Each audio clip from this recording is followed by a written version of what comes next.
Heads up, you're listening to Fresh Cut, hosted by renowned golf superintendent and sought-after course consultant, Tim Barrier. Every week, Tim and his team pull back the curtain with guests to dissect the details and stories of how the PGA and LPGA prepare courses for tournaments. Don't worry, we won't leave you in the rough or sunk in the drink. So tune in, hit that subscribe button, and relax. And now, here's Tim and Matt Palmquist on the tee box with this week's guest. Hey, ladies and gentlemen, welcome to another episode of Fresh Cut, an insightful podcast powered by Bosch Power Tools. And this week, well, we're in the studio, always the Fresh Cut studio here at Cypher Studios in Escondido. And shout out to Shane and Steven, who do a remarkable job. They're the ones that make us look like we're sitting on ESPN, the Ocho, right? Yeah. And these guys always treat us great. But this week we have the fabulous pleasure of having John Carlone, CGCS, the golf course superintendent at Meadow Brook Club there in New York. Thank you, John, for taking the time out of your schedule for joining the podcast. We've been looking forward to your presence for weeks now, and the schedule permits it. So thank you so much for being here. So, John, happy to be here. Oh, awesome. John, you and I have been friends for probably 25, maybe even 30 years. We've played some tournament golf together. But for our audience, we've got a pretty amazing match that we have played for about the last 20 years. And it's the East Coast, West Coast Challenge, which is for golf course superintendents from the East Coast. And it's changed over the years. There's been some core guys and 4 golf course superintendents from the West Coast. And this has been going on for 20 years. It's a really unusual relationship. Usually guys in the Western United States don't associate with golf course superintendents in the Eastern United States. And so it was kind of an olive branch thing that we did many years ago. And we've remained great friends since those years. And we've had a couple of guys fall away and retire. And I think with COVID, we haven't played our matches here in a couple of years, but those are great times, John. And it's so good to have you on the podcast. And thank you so much for coming in. And so I want to kind of talk a little bit about who you are, how you got to where you are, how you became the steward of that piece of property in particular. And give us a little background on John Carlone, and I'll just let everybody know John's got his roots in Rhode Island, but he's up in Long Island now. But I'll let John kind of take that over. John, tell me how you got to where you're at. Well, thanks, Tim. First, let me just say that one of the great pleasures of my life has been meeting you and playing in that East Coast, West Coast Challenge and keeping that going. I think that's so unique. There's probably no other guys that do that and have a golf match going on that long from guys that are so far apart. So that's been wonderful. Thank you for helping us keep that going. Are you talking to me or Tim? It's a great pleasure to meet me or Tim. You too. Okay. Okay. Awesome. So, I like you said, I grew up in a town called Portsmouth, Rhode Island.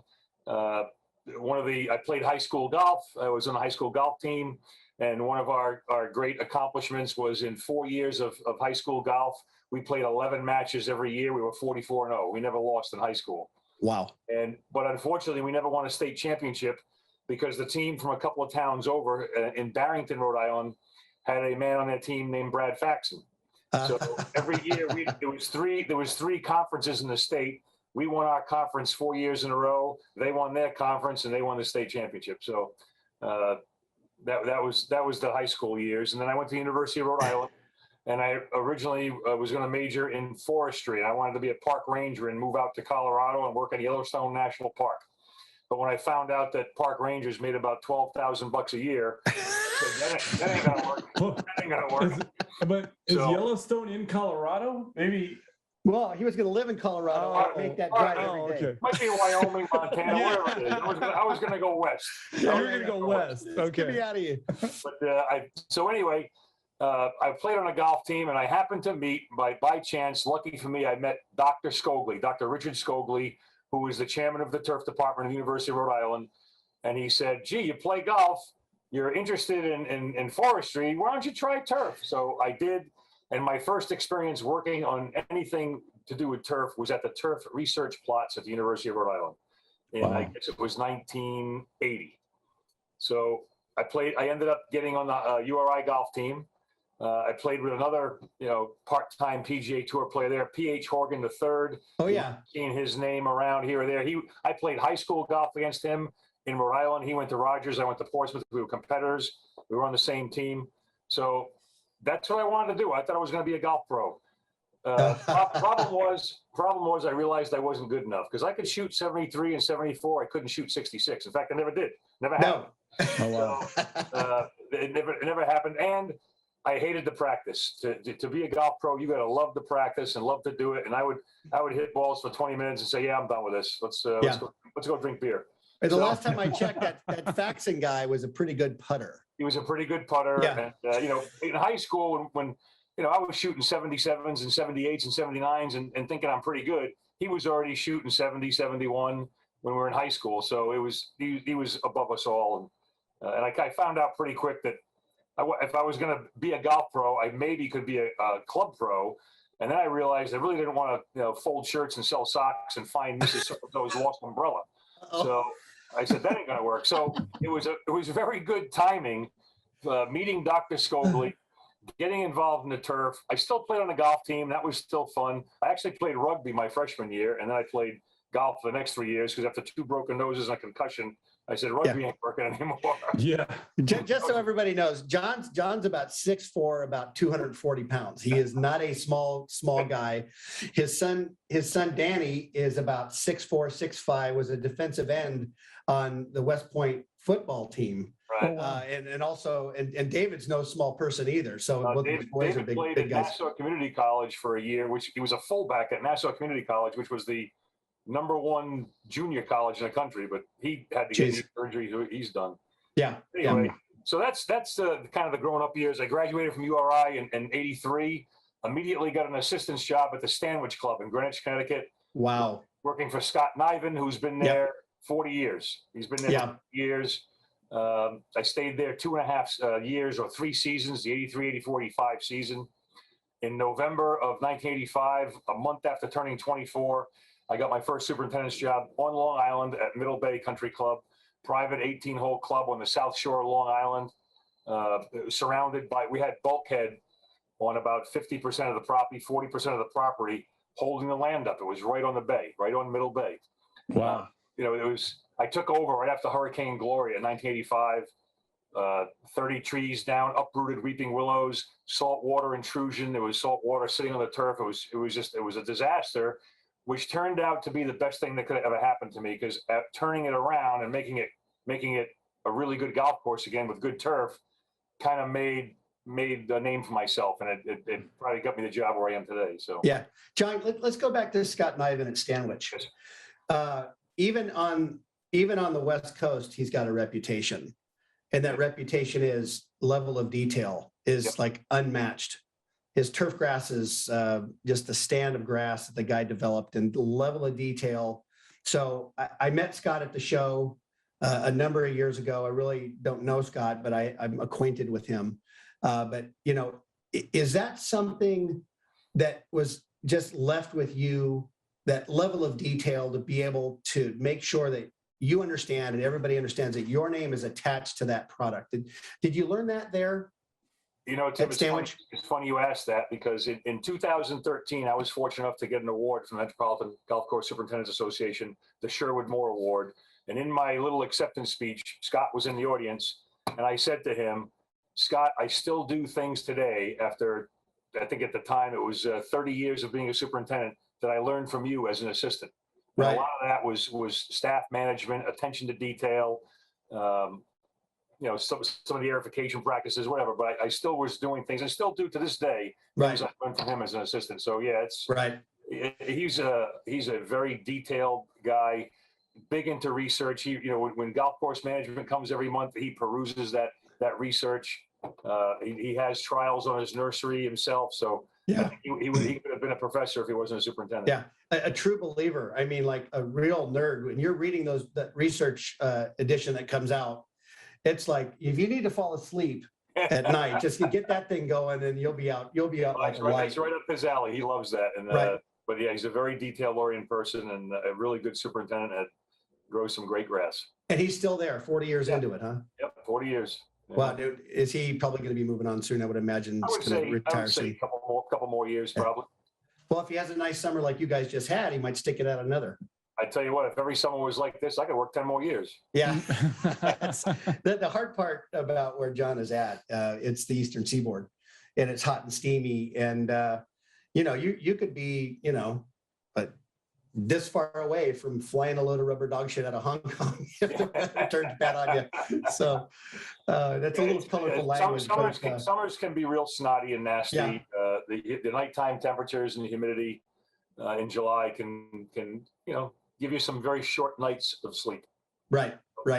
Well, you're up at 1 o'clock in the morning worried about an infant child that never grows up. And that's right. And that's really kind of the way it is. Yeah. So you wake up at 3:30 and say, well, why go back to sleep? I'm getting up in a half an hour anyway. So might as well get up now. Might as well get up now. Yeah. Exactly. Get ready. Yeah. So you're making your way to Meadow Brook Club. How did that happen? How'd that go down? So I was at Middle Bay for 11 years. And one of the things about Middle Bay is they didn't own the land. They leased the land. So, and they had to pay the taxes on it. So when I left there in 1996, that was about a $500,000 nut every year that they had to pay before we could maintain the golf course. So because of that, we weren't putting money into equipment replacement or capital projects like we should. When I first started there, we were, because in the 80s things were a little cheaper. It was a little easier. We did a $400,000 golf course renovation project between 87 and 89. We did 9 holes per year. For $400,000 in 1987, 89, we rebuilt every single bunker. Yeah. We dug 2 ponds and took all that fill and flopped it around the greens to make the green surrounds more interesting. So we enlarged these 2 ponds and made them, come into play. And we built a half a dozen tees. Now that'd be about $2 million today. That's about $2 million today, exactly. But once the 90s came and prices escalated a little bit, I could see the writing on the wall. I knew there was a limited future at Middle Bay. I don't want to say there was no future. And fast forward to 2012, in 2011 they had Hurricane Irene. 2012 Hurricane Sandy bankrupt Middle Bay. It's now a public golf course, and the owners of the land that Middle Bay was paying a lease payment to are running it. They're basically the management company. One of my former assistants is a superintendent there, and they're killing it as a public golf course. They're killing it. So, well, couldn't happen to a bunch of nicer guys, right? Yeah. So after 11 years there, the Meadowbrook job opened. I applied for it, got an interview, and got the job. Is the short story. I think that I was still a good player then. In the early 90s, I played in a lot of amateur tournaments. I kept my handicap in the, between the 2 and the 5 area. I was playing in the Met Amateur, the Long Island Amateur, and it was a hobby. It was a hobby. Yeah, people would say, well, gee, shouldn't you be working? But it wasn't so bad back then. They didn't say that much back then. So I played in those tournaments and met a lot of people. I did well in some tournaments. I qualified for match play when it was a match play thing, and then would lose after maybe a 1-1 match. I would lose, but you meet members at other clubs. You meet green committee chairman. You meet presidents. You meet board members.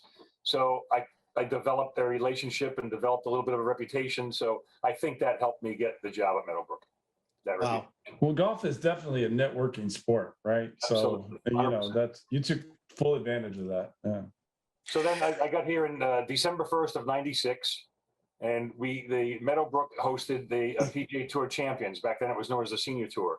Yeah. And we hosted the Light Path Long Island Classic.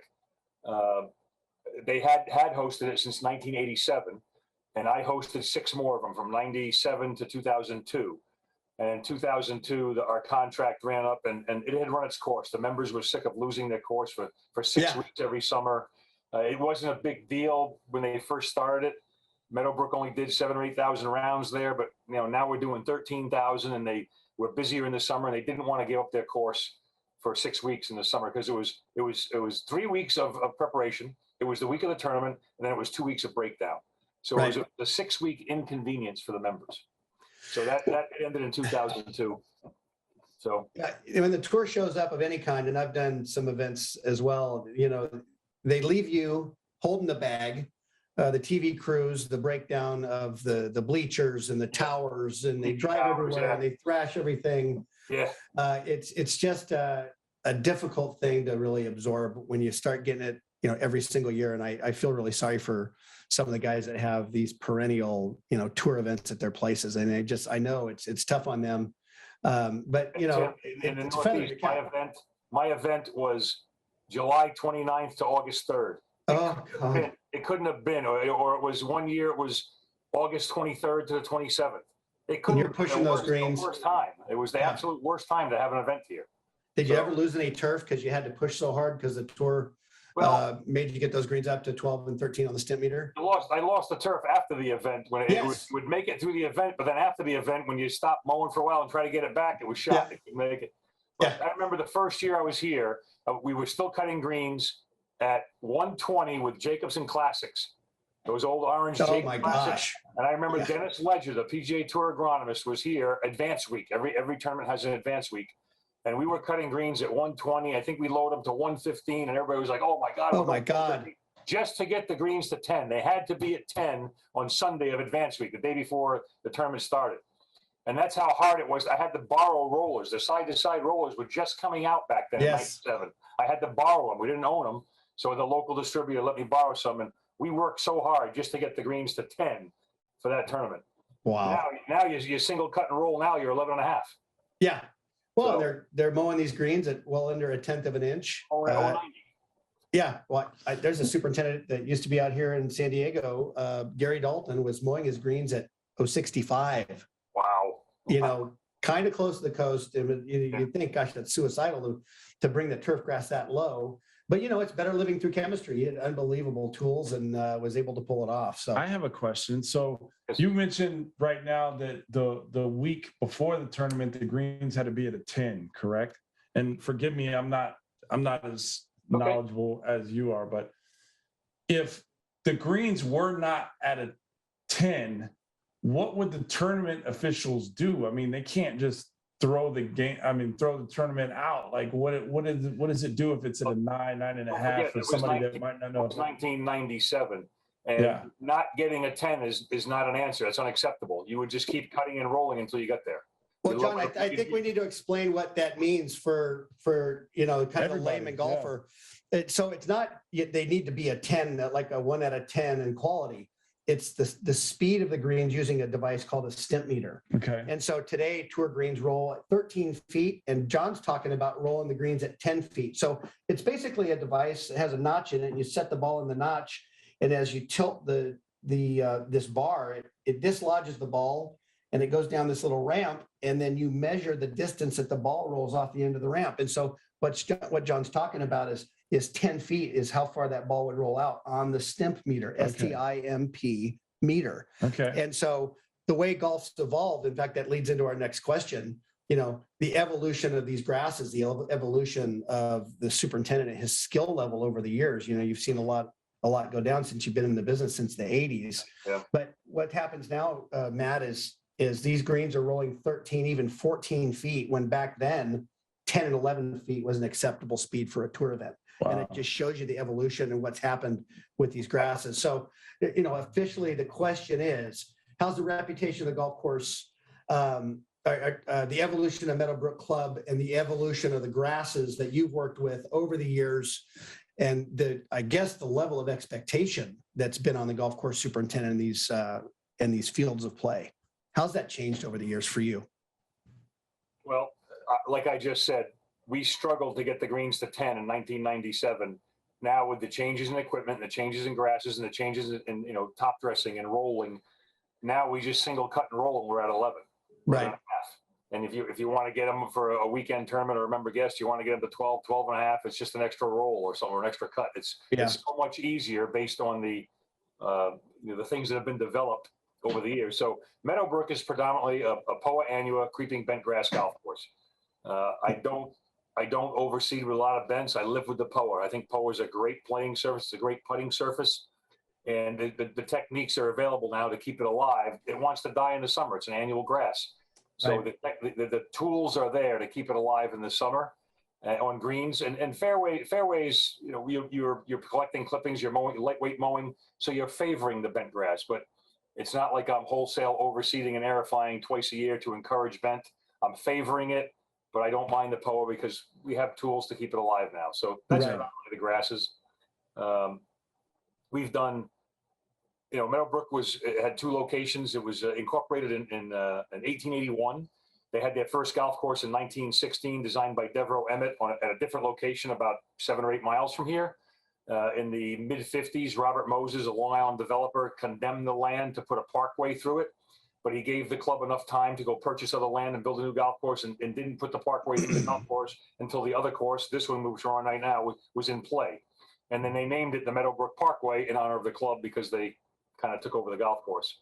So Dick Wilson was hired in 1953 to design and build that golf course.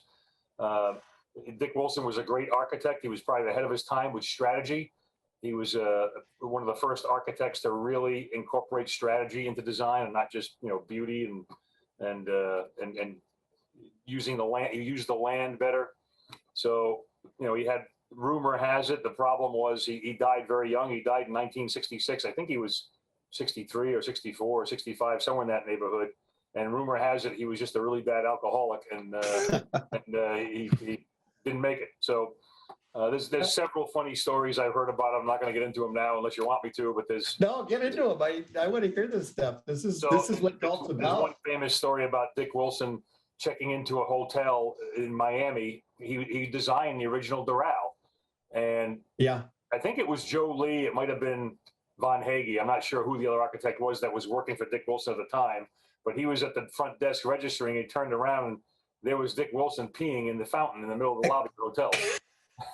Just totally. So there's a couple of really crazy stories like that about him, but he was a great architect. And Joe Lee was his protege. So when he passed away, yep. Joe Lee took over. So Meadowbrook was originally 400 acres. In 1967, they sold 100 and some acres to get down to our current site of 270. And they had to redesign the golf course. They lost 3 golf holes and they had a new clubhouse. They had to make the 9s return there. So they actually wanted to hire Dick Wilson, but he had passed away in 66. So Joe Lee came here in 1967. And so right now, this golf course is a composite of 12 Dick Wilson holes and 6 Joe Lee holes, renovated by Brian Silva in 2016. I love Brian Silva. That's our current state. Yeah. Was Cornish still associated with Brian Silva? Jeffrey Cornish back in those days? Cornish passed away. He's passed now. But yes, Brian Silva's a hoot. In 2016, we did a $2.8 million project with Brian. 5 new greens, a new short game practice facility, target greens on the range, all new bunkers with better Billy bunker, and we put new tees on about 6 holes. So it modernized the golf course. The bunkers were too far away from the line of play. You know, Brian brought them in and got them into play more. So yeah. And I've always believed that all these courses that do work like this, if the original architect who happened to be dead came back to life, he would do the same thing. Yes. He would modernize it and make it fit today's equipment standards. That's right. So talking about the better Billy bunker, what that is, it's basically a synthetic bottom that wicks away water. It drains water away very quickly so that your bunkers don't get destroyed when you get a lot of rain. But you just had your bunkers put to the test here last week. So tell us a little bit about that hurricane. We had 11.5 inches of rain in 10 days, two different Hurricane Ida? 4-inch events. Ida was one of them, and the other one was just a storm. A lot of our bunkers washed. The sand came down, but no contamination. We just pushed the sand back up. Some of the bunkers held water for about 24 hours because our bunkers are drained into dry wells right inside the bunker because right. Long Island is about 3 to 6 feet of topsoil on top of bank run. So all we had to do was dig a drain, hit the bank run, and the water just disappears. Right. But 5 inches is a little hard for it to handle. It takes a little time to go down. But in 24 hours, we were pretty dry. Some other courses close by, like Northern Jersey, guys were pumping water for 3 or 4 days. Right. Wow. So do you think we've reached the limit of conditioning. Can we go farther? I think one of the toughest things for golf course superintendents is the bar continues to be raised every year. You guys come back in springtime after maybe a tough winter, and there's a bar you got to jump over. Well, have we got to that place where you see these high jumpers in the Olympics doing the Fonsbury flop? And that's my image of, gosh, I got to get over that bar this summer. I've got to figure out. Now, out here in Southern California, we go 12 months out of the year, and you guys get a little time to recharge your batteries and get ready to come out. But if you've had a tough winter, you're already handicapped, but you're going to get those years where you're running right out of the gate. But now that bar is at a place where you don't think maybe you can get over it. Have we gotten to that place yet where turf grass conditioning can't get any better? John, what do you think? 10 years ago, I said we can't get any better. And we did. That there's always new grasses being developed. But how much lower can we cut it? We're cutting it 090, 065. You have to leave some plant there. You got to have a plant to put on. So yeah. I think cutting heights may have reached the limit. No matter what grass gets developed now, you still have to leave some plant tissue there. So I think we've reached the limit there. Bunker conditioning, you get capillary concrete now. You got better billy bunker. Fairway mowers, where guys are cutting fairways at 300. When I first got in the business, we were cutting at 600. It's I don't know how much lower we can go there. I'll never forget the 1997 PGA at Wingfoot. Bob Alonzi cut his fairways with hand mowers. Yeah, he cut his fairways with hand mowers. That didn't stay around and last too long, unfortunately. So is it safe to say that you would leave the grass and take the cannoli? Leave the guns, take the cannolis. That's right. I think, Tim, we've reached the limit on grasses being cut so low. Yeah. You can always roll 3 times instead of twice. You can roll 4 times. So I don't know what guys are willing to do, how far they're willing to push it.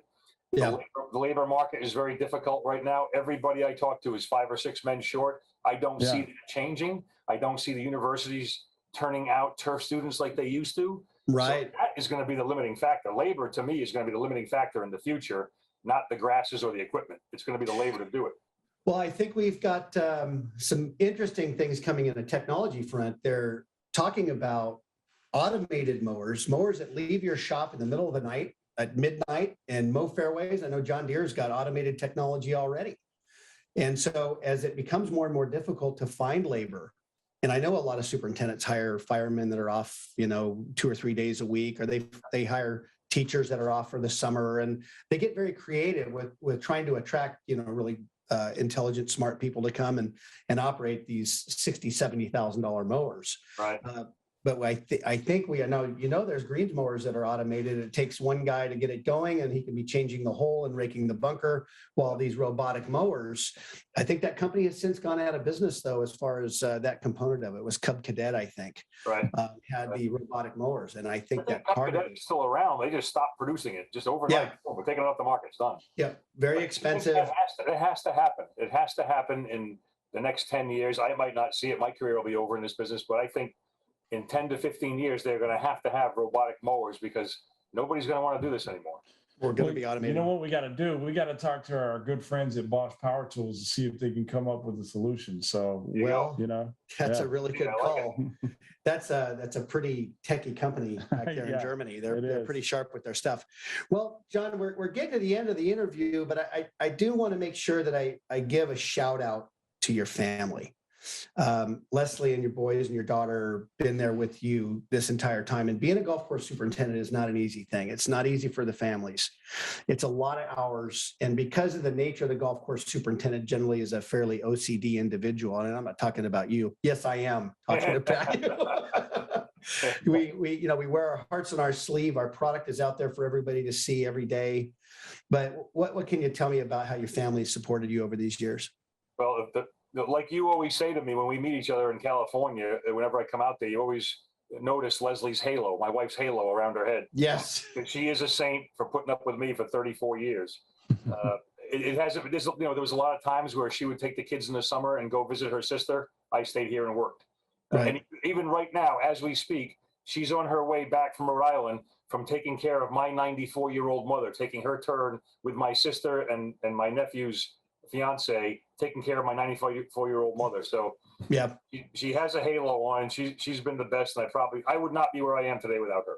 That's no, fantastic. and my Leslie, my wife is Leslie as well, and we've been married 34 years as well. And this profession's educated our children and paid off houses and done some amazing things for us. And we couldn't have done it without our wives. I think our kids, my son's a CPA. He steered away from this business. He got smart As far as he could.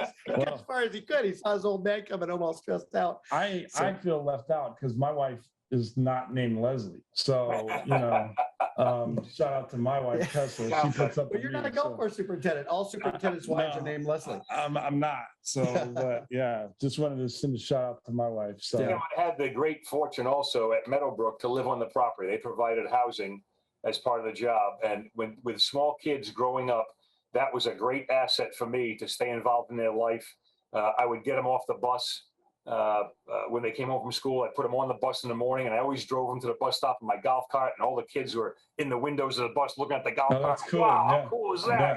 Yeah. Our house was always the house that when the kids got in high school, they always congregated at our house in our basement and watched TV because we had no neighbors. We had golf carts. We could take a ride in the golf cart. So You guys are the cool house. That's fantastic. we had a cool house, right? Now that Leslie and I are empty nesters, I wouldn't mind having a 20-minute ride to work and home each night to decompress a little bit. Yeah. Rather than on the property, but it's still a great asset. And the one story I could reiterate to what really solidified for me that it was the right choice to take this business. On 9/11, when the school closed early, and I had to go pick up my kids at the bus stop, my daughter was the first one home, and everybody knew what happened. They knew what was going on. And I picked my daughter up at the bus stop with the golf cart, and she got in the cart and said, "Boy, I'm sure glad you don't work in New York City." Jeez. So, and she was 11 years old at the time. So I've kind of kept that in the back of my mind all this time and thought about that. We talked about getting up at 4 o'clock in the morning, you lose some sleep and you don't go on some couple of family vacations, but it's a pretty cool business. It's a pretty cool way of life. Yeah. Well, I think you're absolutely pretty cool too. So I appreciate you, John. You're only saying that because you're scared of him. No, definitely not. Definitely not. Just give a quick shout out to my 3 kids because he mentioned my family. I get my daughter Emily is 31. I have 2 grandchildren. She has 2 daughters, Savannah and Cassidy. And then my middle son just graduated from OCS. He's a second lieutenant in the United States Army. And then my youngest guy went to West Point, and he's a first lieutenant stationed in El Paso, Texas. And not to be messed with. And you can't forget your 94-year-old mom. 94-year-old mom, Peggy. Yeah, so shout out to her. So shout out to Peggy. Yeah. I hope that means I got good genes, buddy. No, you got great genes. I got 3 more shout outs for the crew out there.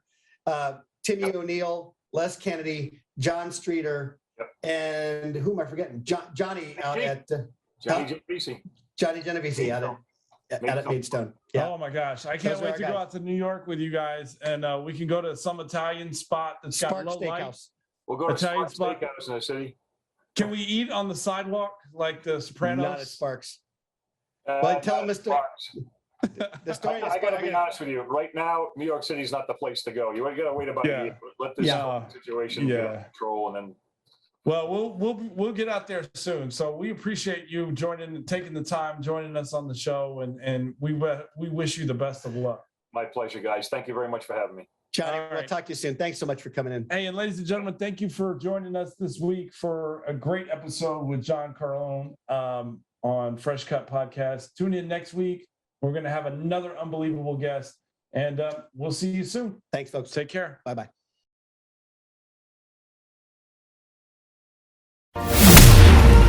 Thanks for listening to Fresh Cut. Tune in next week for another amazing guest, and make sure you like, share, and subscribe. And if you're playing the great game of golf today, fill in those divots and stay on the cart paths.